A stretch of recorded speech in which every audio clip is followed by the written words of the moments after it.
மாரி செல்வராஜ் இயக்கத்தில் வந்த பைசன் அந்த படத்தை எப்படி சார் பாக்குறீங்க? படம் நல்லா இருக்கு, சிறப்பான படம். எந்த ஜாதிக்கு எதிராட்டும் அதுல ஒண்ணுமே இல்ல.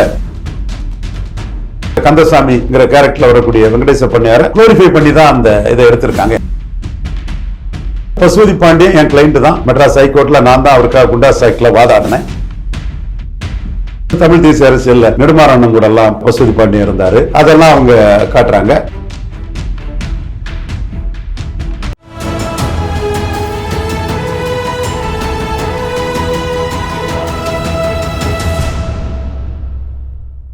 தமிழுக்கும் தமிழால் இணைந்த தமிழ் உறவுகளுக்கும் தமிழ் நிறம் நேயர்களுக்கும் வணக்கம். இன்னைக்கு நம்ம கூட அரசியல் விமர்சகர் ரவீந்திரன் துரைசாமி சார் இணைஞ்சிருக்காங்க. வாருங்கள் நேயர்களே, சார் கிட்ட பேசலாம். வணக்கம். வணக்கம் ஹரீஷ் சார், கடந்த நேர்காணல தான் நீங்க பைசன் படத்துக்கு போறதை பத்தி நம்ம சேனல்ல சொல்லிட்டு போனீங்க. மாரி செல்வராஜ் இயக்கத்தில் வந்த பைசன் அந்த படத்தை எப்படி சார் பாக்குறீங்க? படம் நல்லா இருக்கு, சிறப்பான படம். மாரி செல்வராஜ் படம் துருவுக்கு ஒரு மார்க்கெட் வேல்யூ ஏற்படுத்தி கொடுத்துருவார் நம்புறேன். படம் பெரிய வெற்றி. முத நாள் இருந்த புக்கிங்கை விட இன்னைக்கு புக்கிங் அதிகம். டியூட்டுக்கும் இதுக்கும் டியூட் இறங்கிட்டு இருக்குது. அதுவும் பிரதீப் ரங்கநாதன் நல்ல கலைஞர், அவருக்கு ஒரு வேல்யூ இருக்கு. டீனேஜ் ஆட்கள்லாம் அவரை விரும்புறாங்க. அவர் நல்ல என்டர்டெய்னர் தான். அவரை நான் குறைச்சி மதிப்பிடல. அந்த இதுல அது கொஞ்சம் ஸ்லோவா டவுன் ஆயிட்டு இருக்குது. 7 நாள் ஆயிட்டு இது கொஞ்சம் அப் ஆயிட்டு இருக்குது. பிஎன்சில இது நல்லா இருக்குது. கும்பகோணம் போன்ற இடங்கள் எல்லாம் ஹவுஸ்ஃபுல்லா போகுது. ஒரு லெவல்ல அந்த படத்தை ஒரு வெகு மக்கள் தங்களோட படமாட்டு அதை கொண்டாடுறாங்க. தமிழ்நாடு ஃபுல்லா அதை ஏத்துக்கிட்டாங்க. 35 கோடி வசூல் ஒரு சின்ன படம் தான் அது வந்திருக்குன்னு சொல்லும்போது, இன்னும் ஒரு நாட்கள்ல அது ஒரு 100 கோடிக்கு மேல வசூல் வரக்கூடிய ஒரு பெரிய படமாட்டு, ஒரு டைரக்டர் வேல்யூவிலே வரக்கூடிய ஒரு படமாட்டு அது இருக்கும். நல்ல ஒரு கருத்துக்களை விதைச்சிருக்கிறாங்க. எந்த ஜாதிக்கு எதிராட்டும் அதுல ஒண்ணுமே இல்லை. இன்னும் சொல்ல போனா வெங்கடேச பண்ணையார நீங்க பாத்தீங்கன்னா, அந்த கேரக்டர் கந்தசாமிங்கிற கேரக்டர்ல வரக்கூடிய வெங்கடேச பண்ணையார குளோரிஃபை பண்ணி தான் அந்த இதை எடுத்திருக்காங்க. எனக்கு சில விஷயங்கள் தெரியும். அனைத்து கணேசன் பண்ணையார் நட்பெல்லாம் எனக்கு தெரியும். அதெல்லாம் அவங்க மறைமுகமா சில காட்சிகள்ல வச்சிருக்கிறாங்க. அதே மாதிரி பசுபதி பாண்டியன் என் கிளைண்ட் தான். அவரு குண்டா ஆக்ட்ல அவரு உள்ள இருக்கும்போது மெட்ராஸ் ஹைகோர்ட்ல நான் தான் அவருக்காக குண்டாஸ் ஆக்ட்ல வாதாடினேன். அப்ப அரசு வக்கீல் குண்டாசுங்கிறது 1 வருஷம். அப்ப அவர் டைம் கேட்டா அடுத்து 1 வருஷம் முடியும் போதுதான் வரும். அப்ப என்கிட்ட கேஸை கொடுத்துக்கிட்டு நான் சரியா வாதாடலைன்னா என்னையே குறை சொல்லக்கூடிய ஒரு சூழல் வரும். நான் ஓப்பன் கோர்ட்ல கவர்மெண்ட் அட்வொகேட் மேல அக்யூஸ் பண்ணிட்டேன். கவர்மெண்ட் உங்களுக்கு சம்பளம் கொடுக்குது, படிச்சுட்டு வராம ஏன் சார் வாரீங்க அப்படின்னா ரிசைன் பண்ணிட்டு போங்க சார் உங்க வேலையன்ட்டேன். ஜட்ஜி ஸ்டன் ஆயிட்டாரு. அவர் மீண்டும் டைம் கேட்டாரு. அப்போ sir Goondas act 1 year period, நீ 1 இயர் முடிஞ்சு இன்ஃபெக்ஷஸ் ஆரம்பரம் வந்தா என் கிளைண்ட்டுக்கு எங்க சார் நீதி கிடைக்கும்? இல்லீகலா பொலிட்டிக்கல் வெஞ்சன்ஸோட அவர் பாமக காரரு, டாக்டர் பாமக காரங்கிற லெவல்ல அவர் மேல குண்டாஸ் போட்டிருக்காங்க. நாங்க எப்படி இதை பொலிட்டிக்கல் விட முடியும்? பொலிட்டிக்கல் பேசாதீங்கன்னு ஜட்ஜி சொல்லவும், அவர் அதிமுக காரங்கள் அது பொலிட்டிக்ஸ் இல்லைன்னு சொல்லவும் கோர்ட்லயே பெரிய பிரச்சனை ஆயிடுச்சு. நான் விடல. மீண்டும் நீங்க சம்பளம் வாங்கிட்டு அரசு வக்கீல் வேலை பாக்குறீங்க, டைம் வாங்கிட்டு போறதுக்கெல்லாம் இல்ல. அதுவும் குண்டாஸ் ஆக்ட்ல டைம் வாங்கிட்டு போனீங்கன்னா எங்களுக்கு எப்படி நியாயம் கிடைக்கும்? நீங்க எங்க ஆர்குமெண்ட்டை கேட்கணும்னு சொன்னேன். அதுல எட்மன் சார் என்ன சொன்னாருன்னா, நீ போனா ஆர்டர் கிடைக்கும்னு தெரியாது, நான் ரெப்ரசென்ட் பண்ணா ஆர்டர் கிடைக்கும். அவர் பிபிஆர் இருந்தவர். அவருக்கு ஒரு ஸ்டேச்சர் இருக்குல்ல எட்மன் சார். அவர் ஃபீஸ் எல்லாம் என்கிட்ட நீ வாங்கிட்டியா? எனக்கு ஃபீஸ் எல்லாம் வேண்டாம், நான் ஃபீஸ் வாங்கல, கட்சி கேஸ் ஃப்ரீயா தான் பண்ணேன். அவர் அதை கேட்டுக்கிட்டு நான் ரெப்ரசென்ட் பண்ணேன். அவர் செங்கல்பட்டுல ஒரு மர்டர் கேஸ் பண்ண போயிட்டாரு. இப்போ நான் தான் ரெப்ரசென்ட் பண்ண வேண்டியதாயிட்டு. அப்ப நான் ஜூனியர் அட்வொகேட். சோ நான் கடுமையா ஆர்கியூ பண்ணேன். அதுல ஜனார்த்தனன் ஜஸ்டிஸ் பேக்வர்ட் கிளாஸ் கமிஷன்லாம் இருந்தாருல்ல, அந்த ரொம்ப ஷார்ப்பான ஒரு ஜட்ஜி, நியாயமானவர், நாணயமானவர். டக்குன்னு அவர் கேட்டாரு, கிரவுன் கேஸ்ல அரெஸ்ட் காட்டியிருக்கான்னு கேட்டாரு. நான் சொன்னேன், ஜெயில வச்சு இருக்கும்போது குண்டாஸ் போட்டாங்க, ஒரு ப்ரொசீஜர் படி அரெஸ்ட் காட்டி கோர்ட்ல ப்ரொடியூஸ் பண்ணலாங்கிறேன், ரிலீஸ். ஏன்னா பசுபதி பாண்டியன், தாமோதரன், கர்ணன், பீர் முகமது இவங்களுக்கெல்லாம் நான் வேலை எடுத்து கொடுத்துருக்கிறேன். பாமக கட்சிக்காரரு அங்கே கட்சியில் ஒரு இளைஞரணியில் இருந்தார். நான் துணைத் தலைவர், செய்தி தொடர்பாளர், அரசியல் தலைமை குழு உறுப்பினராக இருந்தபோது நான் அதை செய்திருக்கேங்கிற லெவலில் தான் இதை சொல்றேன். இது அவரையும் அவரை சார்ந்த மக்கள் மத்தியில் ஒரு தலைவராட்டு இது காட்டுறது, அந்த பெண் உரிமையை அவர் பேசுறது. அப்புறம் தமிழ் தேசிய அரசியல்ல நெடுமாறண்ணன் கூட எல்லாம் பசுபதி பாண்டியன் இருந்தாரு. அதெல்லாம் அவங்க காட்டுறாங்க. அதே மாதிரி அந்த தங்கராஜுங்கிற ஒரு வாத்தியார், அது இப்பெல்லாம் போய் அவர்கிட்ட போய் ஆசீர்வாதம் எல்லாம் வாங்கியிருக்காங்க. அவரோட அந்த பங்களிப்பு, அவர் இந்து நாடார் வகுப்பை சேர்ந்தவர், அவரை குளோரிஃபை பண்ணியிருக்காங்க. இவர் ஒரு தமிழன் வரணுங்கிறக்கா ஒரு வன்னியர் சமூகத்தை சேர்ந்த ஒரு கபடியில் உள்ள ஒரு ஸ்போர்ட்ஸ் பாடியில் உள்ள ஒரு முக்கிய ஒருத்தர் பண்றது, அதையும் காட்டுறாங்க. ஸோ ஒரு சமூக ஒற்றுமைங்கிற அடிப்படையில் எல்லாரும் இணைந்துதான் ஒரு சாதிக்க முடியுங்கிற கருத்தை தான் முன்வைக்கிறாங்க. ஏன் ராதிகா செல்விக்கு எம்பி டிக்கெட் வாங்கி கொடுத்ததே நக்கீரம் உதயன், பறையர் சமூகத்தை சேர்ந்த வெங்கடேச பண்ணையாருக்கு ஒரு நண்பர். அந்த நட்பு ரீதியா மறைஞ்சிட்டாரு அந்த தம்பி. அவர் தான் கலைஞர்கிட்ட சொல்லி இங்கே நீங்கள் டிக்கெட் கொடுத்தீங்கன்னா 40 தொகுதியிலையும் நாடார்கள் உங்களுக்கு ஓட்டு வரும்னு சொல்லி அந்த என்கவுண்டருக்கு பிறகு வாங்கி கொடுத்தாருன்னா நக்கீரன் உதயனோட உழைப்பு ராதிகா செல்வி டிக்கெட் கிடைக்கிறதுக்கும் MOS ஆகி IPS அந்த இதை ஹோம் மினிஸ்டர் வராத ஒரு இதில் அவங்களே நின்று IPS ஆஃபீஸர்ஸோட அந்த அவங்க தேர்வு பெற்று வர்றதுக்கு வந்து அவங்களுக்குள்ள அந்த நிகழ்ச்சிக்கு இவங்க தலைமை தாங்கி நின்னாங்கிறது வரலாறு. ஸோ ஒவ்வொரு இதுவும் தூண்டி விடுறதுக்கு திறமை உள்ளவங்க தகுதி உள்ளவங்களுக்கு வந்து தேவை. அந்த வகையில் ராதிகா செல்வியின் கண்ணீருக்கு பயில் சொல்லுங்கன்னு கலைஞர் சொல்லி 40 தொகுதியும் ஜெயித்தார். அது இன்னொரு ஆஸ்பெக்ட். இந்த ஆஸ்பெக்டுக்குள்ள எனக்கு வந்து ஒரு கேள்வி என்னன்னா, கபடி ராஜரத்னம் எங்க சேர்ந்தவர் சிறுத்தை ராஜரத்னம் ரொம்ப ஃபேமஸ் இந்தியன் டீம் கேப்டனா இருந்தவர், அர்ஜுனா அவார்டு கபடிக்கா வாங்கின முதல் பிளேயரு. அவர் கணபதிபுரம் பேரூராட்சி நார்வேல் தொகுதிக்குள்ள தான் இருக்குது. அங்கே உள்ள ஒரு கபடி டீம், இது பல டீம். அவர் வாலிபால், அவரோட ஒய்ஃபே கபடி பிளேயர் தான். காதல் திருமணம், கிறிஸ்டின் நாடார் நினைக்கிறான் அந்த அம்மையார், கரும்பாட்டூர் பக்கம். எனக்கு ரொம்ப நெருக்கமானவர். ஸ்போர்ட்ஸ் கோட்டாவில் அவருக்கு கேஸ் ஏஜென்சி உண்டுங்கிறதுல நாம தான் சஜஸ்ட் பண்ணி அவர் அதை வாங்குறதுக்கு நாம தூண்டுகோலா இருந்தோம். குளத்தூர்ல அந்த ஏஜென்சி இருக்குன்னு நினைக்கிறேன். அவர் வந்து மணத்தி கணேசன் ரைட் பண்ணா 3 பாயிண்ட் எடுப்பாரு, அதிக பாயிண்ட் எடுப்பாருன்னு அவருக்கு டீம் ஜெயிக்கிறதுக்கு மணத்தி கணேசனுக்கு திறமையை அவர் கரெக்டா யூட்டிலைஸ் பண்றது மாதிரி காட்சிகள் அமைக்கிறது. பட் அதில் என்னன்னா, அவர் பாகிஸ்தான் கூடன்னா ஒரு முஸ்லீம் கண்ட்ரி கூடன்னா நான் ப்ரெஷர் எனக்கு இருக்குங்கிற மாதிரி அந்த ஒரு வசனம் வந்து நம் போன்றவர்களுக்கு வந்து தேவையான இருந்தாலும் கூட ஒருவேளையில இன்ஃபேக்ட் உண்மையிலே ராஜரத்னம் மணத்தி கணேசன் கிட்ட எனக்கு நான் வந்த பின்னணியில் எனக்கு அது இருக்க வாய்ப்பு இருக்குப்பா, உனக்கு அது இல்லை, நீ ரைடு போன்னு சொல்லி இருக்கிறதுக்கான வாய்ப்புகளும் இருக்குது. ஸோ சமூகம் ஒற்றுமை, ஒருத்தருக்கு ஒருத்தர் திறமையை லிஃப்ட் பண்ணி இருந்தாதான் உயர்வு அடைய முடியுங்கிற ஒரு நல்ல கருத்தை மாரி செல்வராஜ் சொல்றார். யாரையும் அவர் வந்து டீக்ரேட் பண்ணி எதுவுமே பண்ணல. கரிநாடாரும் நம்ம தம்பி தான். தம்பி அந்த போராட்டத்தை தவிர்த்திருக்கலாங்கிறதா எண்ணம். அதுல ஆலங்குளம் சைடு உள்ள அந்த தேட்டர் ஓனர், அங்க பதிலாக நாடார் சமூக மக்கள் நீங்க ஆலங்குளத்துக்கு வரணும்னு கூப்பிட்டுட்டு வந்து இது பண்றதே நாம பார்த்தோம். சிவபாலனும் அந்த கருத்தை தான் என்கிட்ட ஆலங்குளத்துல ஹரிநாடாரோட இதுக்கு வந்து சமுதாயத்தில் ஒன்றும் பெருசாக ஆதரவு இல்லை. ஹரிநாடார் இந்த சமூகத்துக்காக நடராஜனுக்கு எதிராக குண்டாசில் போன தம்பி, அன்னைக்கு நான் அவனை பாராட்டுவேன். நடராஜனுக்கு எதிராக யாரும் எதுக்காக போது குண்டாசில் போன தம்பி தான். அது ஹரிநாடாருக்கு நடராஜன் பண்ணின ஒரு அநீதி தான். நாங்களும் சசிகலாவுக்கு எதிராக செயல்படுறதுக்கும் ஒரு இதாக இருந்தது. எனிவே நாடார், முக்குலத்தோர், தேவேந்திர குல வேளாளர் எல்லா மக்களுமே ஒற்றுமையாக இருக்கணுங்கிற ஒரு கருத்தை சொல்லக்கூடிய ஒரு படமாட்டது இருக்குது. பாராட்டத்தக்கது, வரவேற்கத்தக்கது. நல்ல ஒரு ஸ்போர்ட்ஸ் டிராமா அருமையா மாரி செல்வராஜ் பண்ணியிருக்கிறாரு. அடுத்த மாரி செல்வராஜ் படமே பெரிய அளவுக்கு விற்பனையாகும், பெரிய அளவுக்கு ஓப்பனிங் இருக்கும். அவருக்கு ஒரு பெரிய முக்கியத்துவம் வந்துட்டு மாரி செல்வராஜோட திரைத்துறை வெற்றி வந்து ஒரு சோஷியல் எலிவேஷன். பாரதிராஜாவோட வெற்றிங்கிறது எனக்கு பாரதிராஜாவை நான் பார்க்கும்போது அவர் காலில் விழுந்து ஆசீர்வாதம் வாங்கியிருக்கேன். ஒரு நம்ம இனத்தின் மிகப்பெரிய கலைஞனுங்கிற ஒரு மரியாதை தான். அவரை வச்சு எனக்கு எதுவும் ஆக வேண்டியதில்லை, ஒன்றுமே ஆக வேண்டியதில்லை. அந்த மரியாதை தான் பாரதிராஜா. அப்படிப்பட்ட ஒரு கலைஞன். அவர் வந்தது தென் மாவட்டத்தில் உசிலம்பட்டி அந்த பகுதியில் பிரமலை கள்ளர் சமூக மக்களுக்கு பெரிய சோஷியல் எலிவேஷன். அதே மாதிரி கலைஞர் வைரமுத்து அவர் தொடர்பாக எனக்கு ஆண்டாள் விஷயத்தில் மாறுபட்ட கருத்துக்கள் உண்டு, அது எனக்கு மாறாது. பட் பாரதிராஜாவை பொறுத்தவரை மிகப்பெரிய கலைஞராக அவர் காலில் நம்ம ஆசீர்வாதம் வாங்கினோம்னா அந்த கம்யூனிட்டிக்கும் அவங்கெல்லாம் சோஷியல் எலிவேஷன். ஒட்டுமொத்த தமிழ் கலைஞர்களுக்கு பாரதிராஜா ஒரு பெரிய அடையாளம். அந்த மாதிரி மாரி செல்வராஜும் தேவேந்திர குல வேளாளருக்கு ஒரு சோஷியல் எலிவேஷனா வராரு, வரவேற்கத்தக்கது. இது டிவாலியூஷன் சினிமாவில் வந்து பிராமணர் கையில் இருந்தது, இடைநிலை ஜாதி கையில் இருந்து வெள்ளாள கவுண்டரு, முக்குலத்தோர், இப்போ அட்டவணை பிரிவு சமூகத்தை சேர்ந்த ரஞ்சித்து, அவங்களோட அரசியல், அவங்களுடைய வாழ்வியல். ஏன்னா ஆடியன்ஸ் அவங்க தான். இன்னைக்கு தியேட்டர் ஆடியன்ஸ் வந்து விஜய்கிட்டே சொன்னேன். விஜய்கிட்ட அந்த திருமலை படம் இருக்கும்போது விஜய் ரொம்ப கன்ஃபியூஸ்டா இருக்கு சார்னு சொன்னார், ஹைதராபாத் ஷூட்டிங்ல இருக்கும்போது. அப்போ தியேட்டர் ஆடியன்ஸ் 40% அட்டவணை பிரிவு மக்கள் தான் அப்போ சொன்னேன் திருமலை பீரியட்ல. இப்போ தியேட்டர் ஆடியன்ஸ் 50 இருக்கும். சினிமாவில் தியேட்டர் ஆடியன்ஸ் 50%, சினிமா 25% இருக்கக்கூடிய அட்டவணை பிரிவு சகோதரர்கள் தான் 50% தியேட்டர் ஆடியன்ஸாக இருப்பாங்க. இன்னைக்கு சோஷியல் அவேர்னஸ், விழிப்புணர்ச்சி, கம்யூனிகேஷன் ரெவல்யூஷன் எல்லாமே இருக்கும்போது வந்து இது கால மாற்றம். என்னைக்குமே ஒரு ஸ்டேட்டஸ் கோ ஃபோர்ட்ஸுக்கும் ஃபோர்ட்ஸ் ஃபார் சேஞ்சுக்குமான போராட்டமாக இருக்கும். இவங்கெல்லாம் வர்றது ஃபோர்ட்ஸ் ஃபார் சேஞ்ச், வரவேற்கத்தக்கது. அதான் நம்ம வரவேற்கும். அதனால கலவரம் வந்துடும், அது வந்துடும், இது வந்துடும், அப்படியெல்லாம் ஒன்றுமே இல்லை. அதுக்கும் சம்பந்தம் இல்லை. நல்ல படம், சிறப்பான படம். இன்னும் இதே மாதிரி சமூக விழிப்புணர்ச்சியையும் ஒரு உத்வேகத்தையும் கொடுக்கக்கூடிய படங்களை மாரி செல்வராஜ் எடுக்கணுங்கிறதா நம்மளோட எண்ணம். இதில் நிறைய விஷயங்கள் உண்டு. அதில் மோடி ஐஎம் நரேந்திரர், இவார் தேவேந்திரர்னு சொல்கிறதையும், இமானுவேல் சேர்னார் பேரை மோடி உச்சரிக்கிறதையும் மறைமுகமாக விமர்சனம் பண்ணியிருக்காங்க. நமக்கு தெரியுது. அது அவங்க உரிமை, அவங்க இருக்க இடத்துக்கு அதை உரிமைக்கிறாங்க. இந்த சீஃப் மினிஸ்டரே இமானுவேல் சேரம் பேரை சொல்லலை, ஆனால் மோடி சொன்னார், அதை பார்க்கணும். அதே மாதிரி பலர்களே பாண்டியர்கள்னு சொல்லி சீமான் அந்த கம்யூனிட்டியை பெருமைப்படுத்தினால தம்பி இசைக்கு ராஜா பசும்பொன்னுக்கே வரக்கூடாதுங்கிறதையும் சொன்னதையும் நம்ம இருக்குது. பட் நீங்கள் அந்த இடத்துல மறைமுகமாக மோடியையும் சீமானையும் விமர்சனம் பண்ணி கூட ஒரு வசனம் இருக்குது. அது அவர் சார்ந்த கருத்தியலுக்கு அவர் இருக்கிறார். ஸோ அந்த கம்யூனிட்டிக்குள்ள பலதரப்பட்ட கருத்தியல் இருக்குது. எந்த ஒரு சமுதாயமும் தான் மேலே வர்றதுக்கு வந்து ஏதாவது ஒரு பிடிநிலையை பிடிச்சி ஏறவாங்க. தமிழ் தேசியமோ திராவிடமோ இந்துத்துவாவோ எதுவோ ஒன்று தங்களை எது லிஃப்ட் பண்ணி விடுதோ அதில் லிஃப்ட் ஆகி போகிறதா எல்லா சமுதாயம் விரும்புகிறாங்க. இவங்க மல்லரியம் பட்டியல் வெளியேட்டங்கிறதுலையும் அவங்க இருக்கிறாங்க. அது சீமான் பட்டியல் வெளியிட்ட மாநாடு அங்கே போட்டிருக்கிறாரு.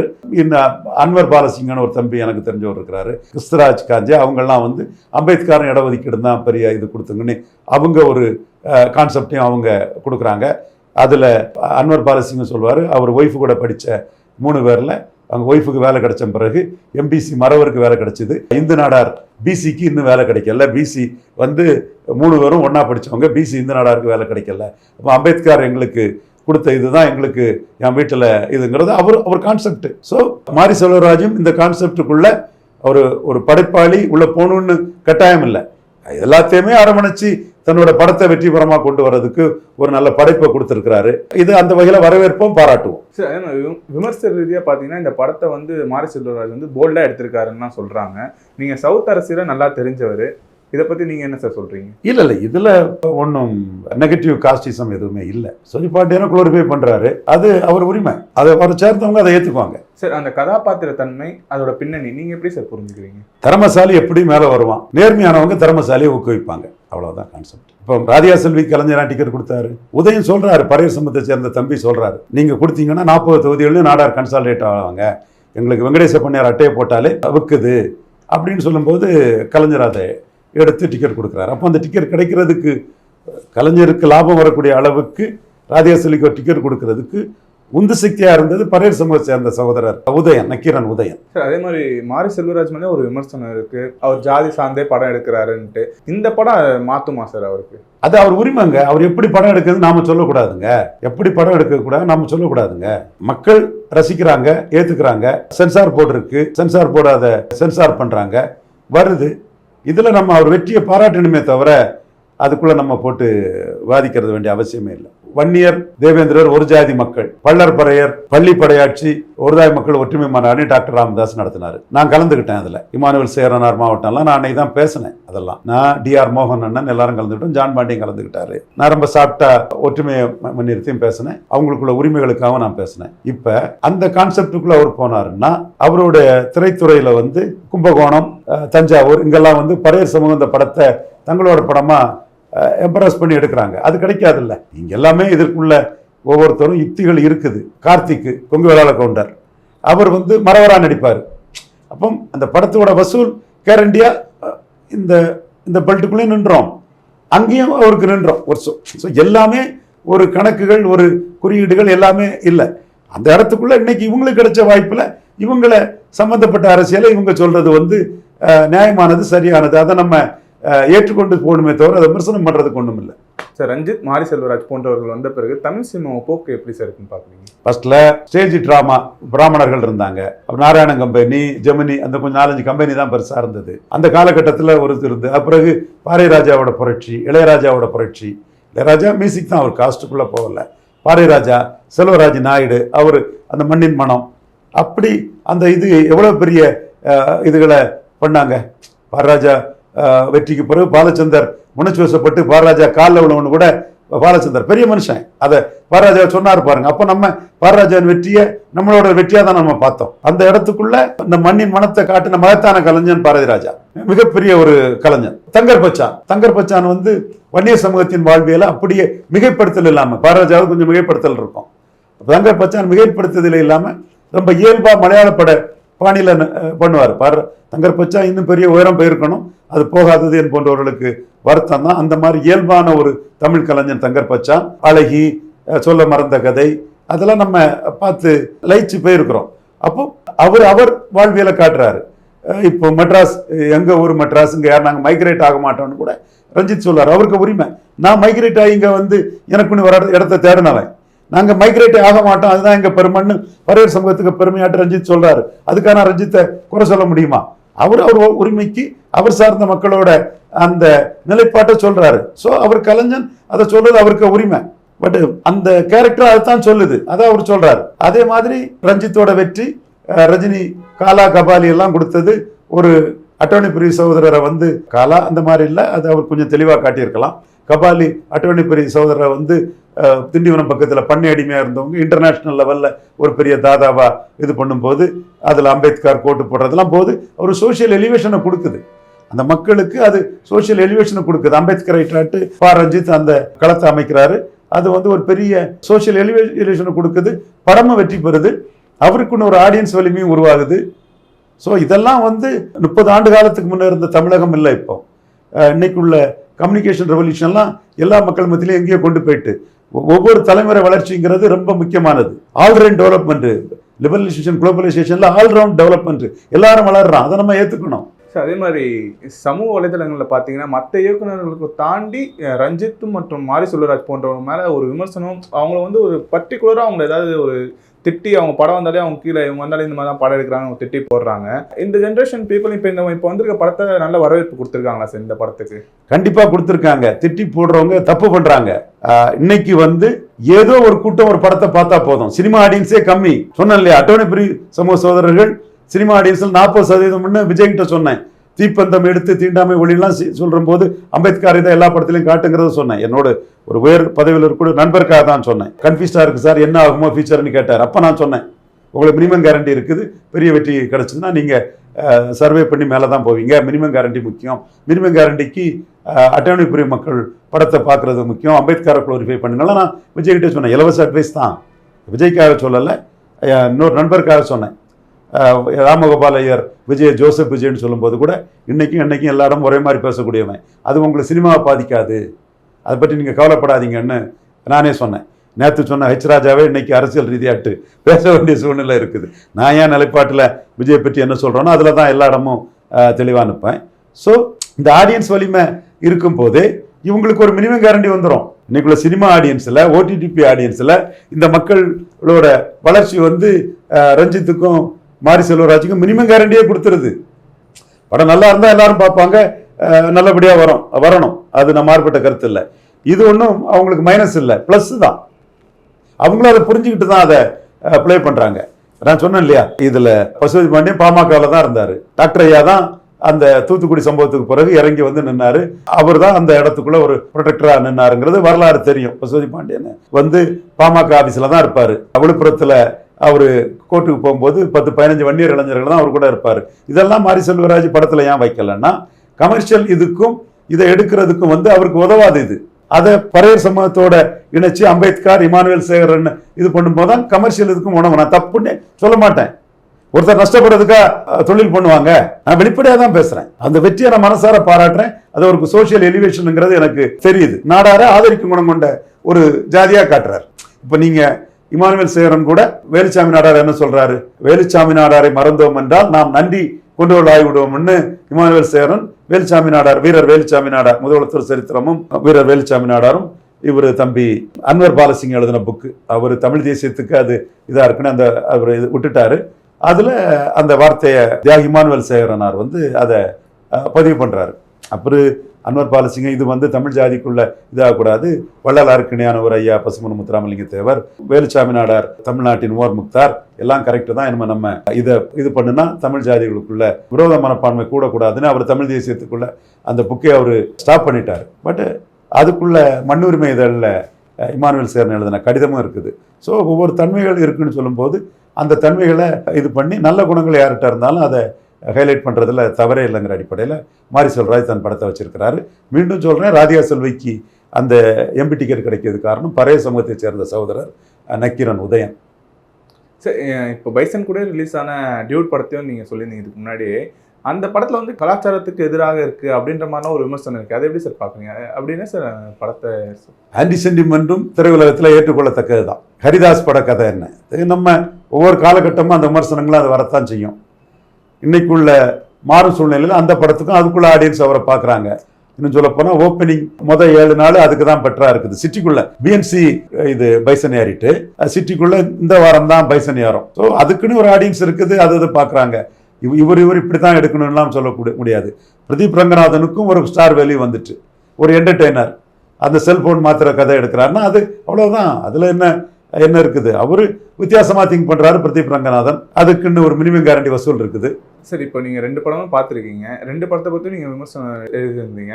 இந்த 2 படத்துல இருந்து என்ன சார் டேக் அவே எடுத்துக்கணுன்றீங்க? பாரதிராஜா ஐயா பிரமலை கல்லர்கள் மட்டுமில்ல, தமிழர்களின் ஒரு இதுங்கிற அளவுக்கு ஐயா வளர்ந்தாரு.